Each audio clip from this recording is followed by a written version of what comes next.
আজকে আমরা ভয়েসের কোয়াসি প্যাসিভ ভার্ব যেটা রয়েছে, passive voice of quasi passive verb, সেইটা পড়ব। তাহলে আমরা নর্মালি ভয়েস পড়তেছিলাম, এই ভয়েসের আজকে আমরা পড়ব হচ্ছে quasi passive verb. Quasi passive verb, এবং এটা আসলে দেখতে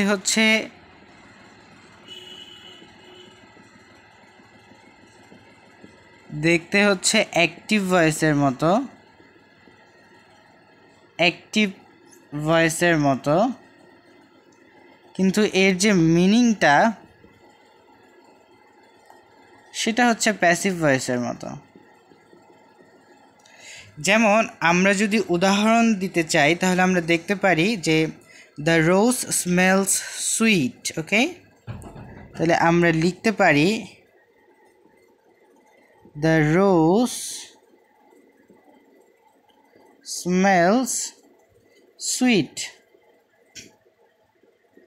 তাহলে এটা কিন্তু আসলে কি দেখতে আমাদের অ্যাক্টিভ ভয়েসের মতো লাগছে না, কারণ আমরা অ্যাক্টিভ ভয়েসে জানি যে ভার্বটা যে কোনো ফর্মে থাকতে পারে।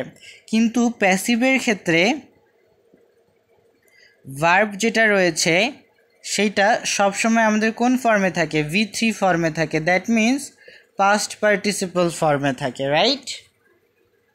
এখন এই যে এইরকম সেন্টেন্স যেটা মানে দেখতে অ্যাক্টিভ ভয়েসের মতো কিন্তু যেটার মিনিংটা প্যাসিভ হয়ে যায়, এইরকম সেন্টেন্সগুলোকে প্যাসিভ করার নিয়মটা একটু ভিন্নতর। সেটা হচ্ছে যে এখানে যেমন আমাদের কি আছে, সাবজেক্ট রয়েছে, তাই না?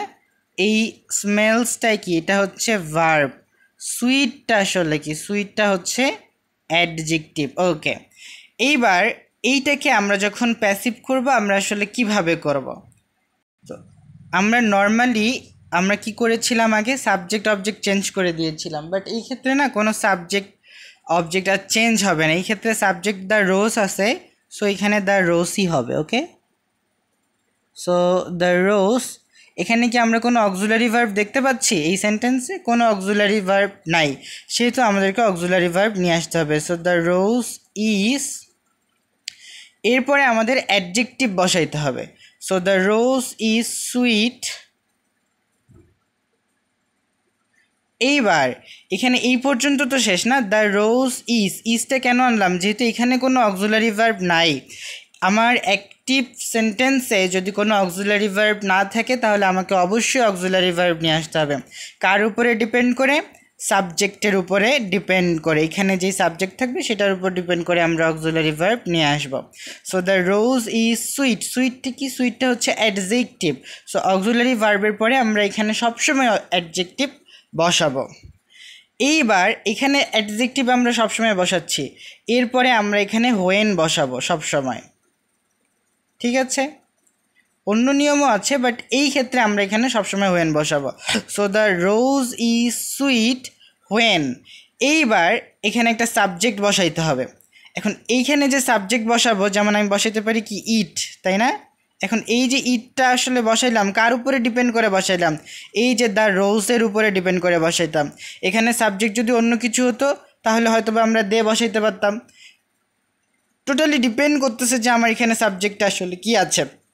So the rose is sweet when it. এইবার ইটের পরে আমাদের আবার একটা অক্সিলারি ভার্ব দরকার, সেটা আমরা কি বসাবো? ইজ বসাবো। ঠিক আছে, কার উপরে বেস করে বসাইলাম? ইটের উপরে বেস করে বসাইলাম। সো ইট ইজ, এরপরে আমরা V3 ফর্ম বসাবো, স্মেলড।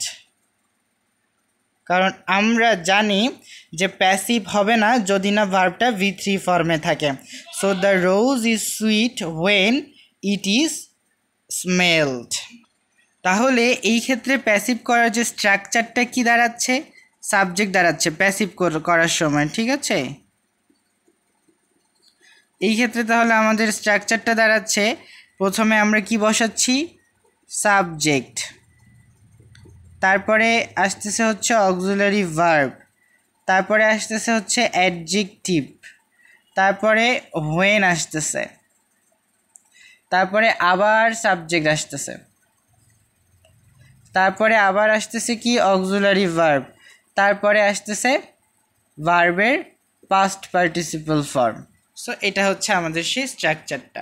আচ্ছা, আমরা আরেকটা উদাহরণ দিয়ে একটু চেষ্টা করি। যেমন আমরা লিখতে পারি যে the stone feels rough, ROUGH। তাহলে এইটার যদি আমরা প্যাসিভ করি, দেখো প্রথম কথা হচ্ছে কি দ্য স্টোন ফিলস রাফ, এটা যে অ্যাক্টিভ সেটা বোঝার একটা ওয়ে হচ্ছে কি যেখানে ফিলসটা আছে এখানে কিন্তু V1 ফর্মে রয়েছে, এটি V3 ফর্মে নাই। আর আমরা জানি প্যাসিভে ভার্ব সবসময় V3 ফর্মে থাকে, সেটা কোন টেন্সে থাকে থাকুক।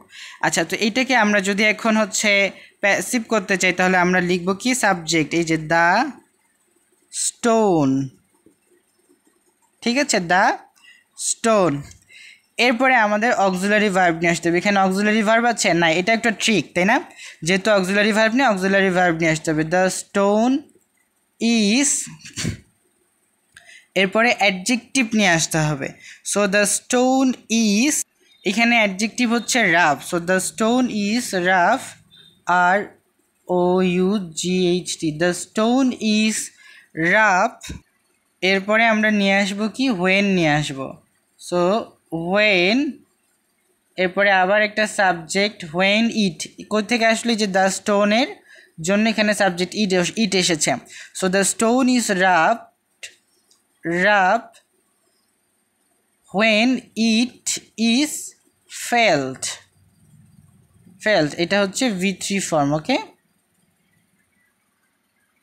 তো এটা একটা নিয়ম গেল। আমরা এখন আরেকটা নিয়ম দেখি। নিয়ম না, আসলে এই জিনিসগুলো না আগের মতোই, ঠিক আছে? যেমন আমরা যদি এখন একটা সেন্টেন্স লিখি, যেমন হচ্ছে এই যে the drums, DRUMS, the drums are beating, the drums are beating. যেমন এই সেন্টেন্সটা, এটা কি দেখো, দেখতে কিন্তু কিসের মতো লাগে, মানে দেখতে অ্যাক্টিভ হইলেও এটার মিনিংটা কিন্তু প্যাসিভের মতো আসতেছে, তাই না? দ্য ড্রামস আর বিটিং, এটাকে যখন প্যাসিভ করব তখন কিভাবে করব? এই যে সাবজেক্টের জায়গায় থাকবে, যেমন দ্য ড্রামস, আচ্ছা দ্য ড্রামস, এরপরে অক্সিলারি ভার্ব কি আসবে? অক্সিলারি ভার্ব আসবে হচ্ছে আর। সো দ্য ড্রামস আর, এরপরে আমি বলছিলাম যে যদি আমাদের অ্যাক্টিভ সেন্টেন্সের মধ্যে অক্সিলারি ভার্ব আগে থেকেই দেয়া থাকে, ঠিক আছে, আর বিটিং, এখানে কি অক্সিলারি ভার্ব প্লাস ভার্বের সাথে আইএনজি আছে, যদি এরকম স্ট্রাকচার থাকে তাহলে আমি বলছিলাম কি আসবে? বিং আসবে, তাই না? সো আর দেখে কিন্তু আমরা বিং বসাই দিলাম। সো দ্য ড্রামস আর বিং, আর এখানে বিটিংয়ের V1 ফর্ম হচ্ছে বিট, এটার V3 ফর্ম হচ্ছে beaten. So BEATEN, beaten. So okay, so কি হচ্ছে? দ্য ড্রামস আর বিং বিটেন। ওকে, সো এটাই হচ্ছে প্যাসিভ। সো এটার অ্যাক্টিভ হচ্ছে, এটা প্যাসিভ। বিং কিভাবে আসলো? এই যেখানে যে অক্সিলারি ভার্ব আছে, এই অক্সিলারি ভার্ব এখানে থাকার কারণে এখানে কিন্তু আমাদের বিং চলে এসেছে। আরটা আমরা এই সাবজেক্টের উপরে ডিপেন্ড করে নিয়েছি, এই আরটা কিন্তু আমরা আসলে নেইনি। দ্য ড্রামসের সাথে আমরা জানি আর যায়, সেহেতু এখানে আমরা আর নিয়ে নিয়েছি। আর যেহেতু এখানে আমাদের সাবজেক্টটা প্লুরাল রয়েছে তাই আমরা অক্সিলারি ভার্ব হিসেবে আর নিয়েছি।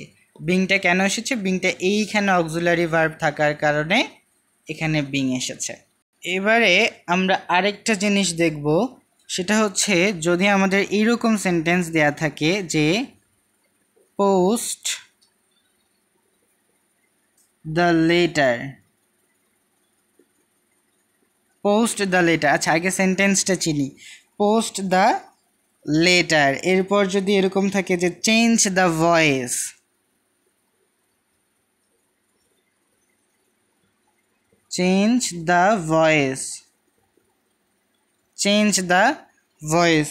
এরপর যদি থাকে যে always speak the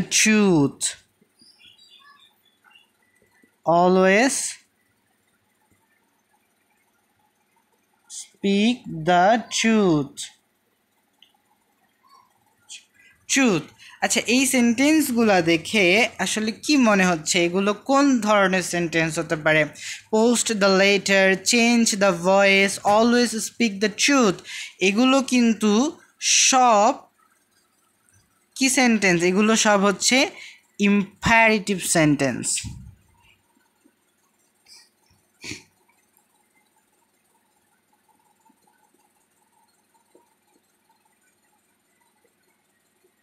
imperative sentence. তাহলে ইম্পারেটিভ সেন্টেন্সের ক্ষেত্রে আমরা যদি এই অ্যাক্টিভ সেন্টেন্সগুলোকে, এগুলো কি? এগুলো হচ্ছে অ্যাক্টিভ সেন্টেন্স। এই সেন্টেন্সগুলোকে যদি আমরা প্যাসিভ করতে চাই সেই ক্ষেত্রে আমাদের শুরুতেই লেট নিয়ে আসতে হবে, তারপরে আনতে হবে অবজেক্ট, ঠিক আছে? তারপরে আমাদেরকে নিয়ে আসতে হবে বি, এবং বি এর পরে আমরা ভার্বের পাস্ট পার্টিসিপল ফর্ম করতে পারবো। ওকে, আচ্ছা এখন দেখা যাক, যেমন পোস্ট দ্য লেটার, আমরা কি লিখবো তাহলে? লেট, এরপরে লিখবো যে the letter, the letter be posted,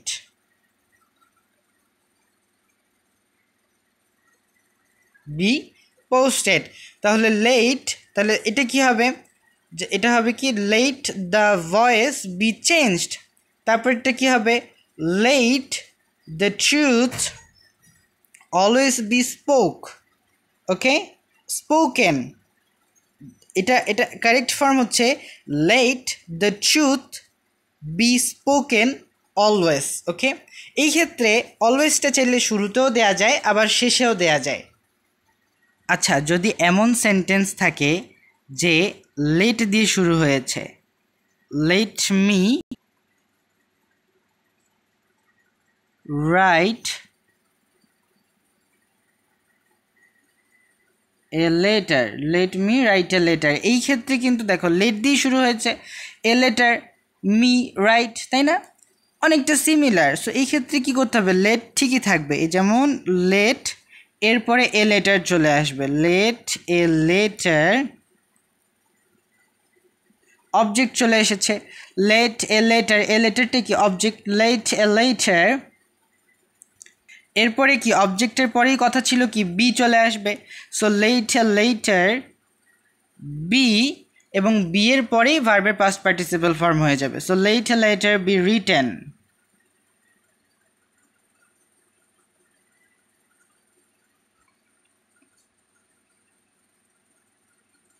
written. এই যে মি আছে না, এটা তো এই জায়গায় কি হিসেবে আছে? মিটা হচ্ছে কি? অবজেক্টিভ ফর্ম, তাই না? সো এখানে এটা চেঞ্জ হবে না, জাস্ট একটা প্রিপোজিশন চলে আসবে, বাই মি। তাহলে let a letter B written by me. এখন যদি এই সেন্টেন্সটা, যেমন এখানে let me write a letter, এটা তো একটা পজিটিভ সেন্টেন্স, তাই না? যদি নেগেটিভ হইতো তাহলে কি হইতো?